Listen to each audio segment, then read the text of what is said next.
The winter wind of Chicago cut through the streets like a blade, slipping between tall buildings and rattling loose signs.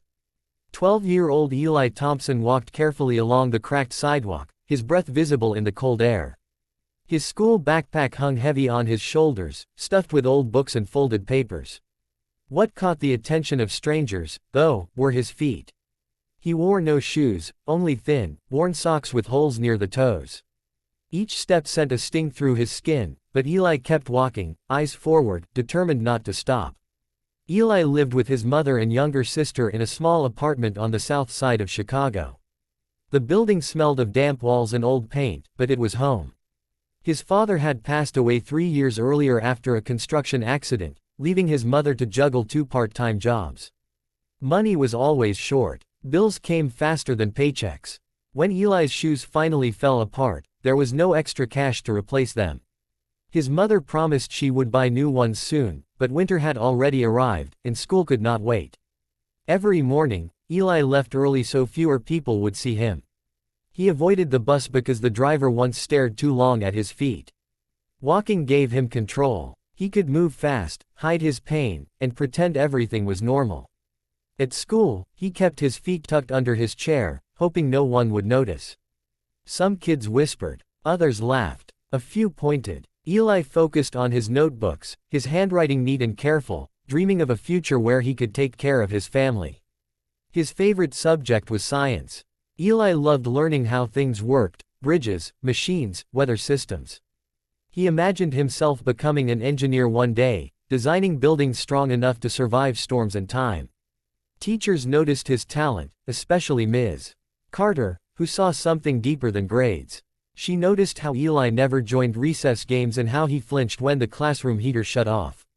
Still, Eli never complained. He believed complaining wouldn't change anything. One icy morning, snow fell harder than usual. The sidewalks were slick, and Eli slipped twice before reaching the school gates. His socks were soaked, his feet numb and burning at the same time. Inside the hallway, the warmth felt almost painful. A boy bumped into him and laughed when he saw Eli's feet. Eli didn't react. He had learned silence was safer. But Ms. Carter noticed the wet footprints trailing behind him and gently asked him to stay after class. When the bell rang, Eli expected trouble. Instead, Ms. Carter offered him a cup of hot chocolate from the teacher's lounge. She asked simple questions: how far he walked, whether he ate breakfast, how things were at home. Eli tried to give short answers, but his voice shook. For the first time in years, someone listened without judgment. Ms. Carter didn't push, but she understood enough. She nodded quietly and told him he could go home early that day. That evening, Ms. Carter made a call to the school counselor, who contacted a local community center. Chicago had many struggles, but it also had people who cared. The next morning, Eli was called to the office. His heart pounded as he walked in, expecting embarrassment. Instead, a volunteer smiled and handed him a box. Inside were brand new winter boots, thick socks, and a warm coat. Eli stared, unsure if they were real. His hands trembled as he tried the boots on. They fit perfectly. The weight felt strange, grounding, like protection. Eli swallowed hard, fighting tears. He whispered, "Thank you," so quietly it almost disappeared. The counselor told him the community center helped families like his and that this wasn't charity, it was support.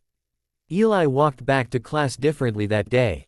Not faster or louder, but steadier, like the ground beneath him had finally softened. At home, his mother cried when she saw the boots. Not from shame, but relief. She hugged Eli tightly and apologized over and over. Eli told her it was okay, that things were getting better. For the first time in a long while, they shared a real smile. That night, Eli did his homework with his feet warm under the table, imagining snow no longer as an enemy but as something beautiful. Weeks passed, and winter deepened. Eli's confidence grew. He raised his hand more in class, joined a science club, and even laughed with classmates. Some kids who once teased him now asked for help with homework. Ms. Carter continued to encourage him, lending books and suggesting programs. Eli learned that people's circumstances didn't define their worth. Sometimes, all it took was one person noticing to change everything. One Saturday, Eli and his mother visited the community center. Volunteers helped his mother find better job opportunities and assisted with heating bills. Eli joined a free tutoring program and met other kids with stories like his.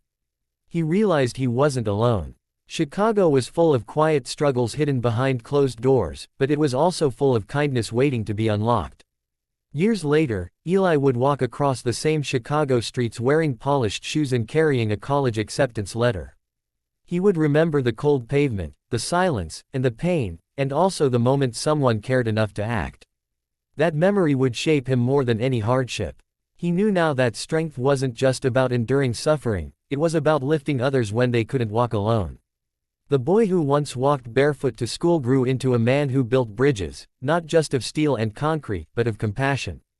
And every winter, when snow fell over Chicago, Eli donated boots to children who needed them. Because he understood that sometimes, a simple pair of shoes could change the direction of a life.